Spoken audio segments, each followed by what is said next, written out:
Welcome to our channel. Today we how to restore WireGuard VPN on Ubuntu VPS, complete guide step by step clearly.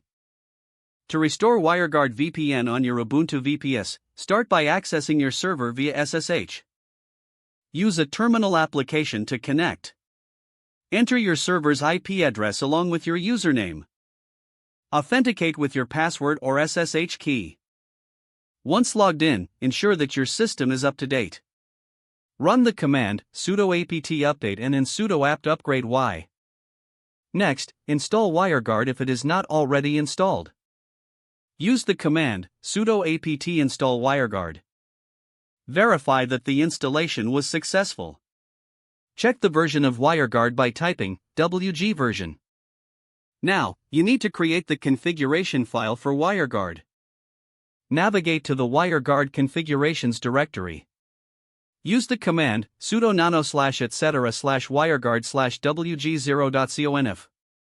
In the configuration file, define the private and public keys. If you have existing keys, input them, otherwise, generate new keys. Create keys using wg gen key t private key wg pub key public key. Next, configure the interface section in the configuration file. Specify your private key and assign an IP address.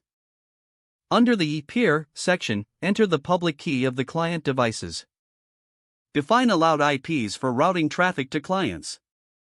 Save the configuration file and exit the text editor. Now, you must enable IP forwarding on your server. Edit the sysctl configuration file by running sudo nano /etc/sysctl.conf. Uncomment or add the line net.ipv4.ip_forward equals 1. Apply the changes with sudo sysctlp. Next, set up firewall rules to allow WireGuard traffic. Use UFW to allow the WireGuard port, typically 51820. Run the command sudo of allow 51820/UDP. Don't forget to like this video and subscribe to our channel for more step-by-step tech guides.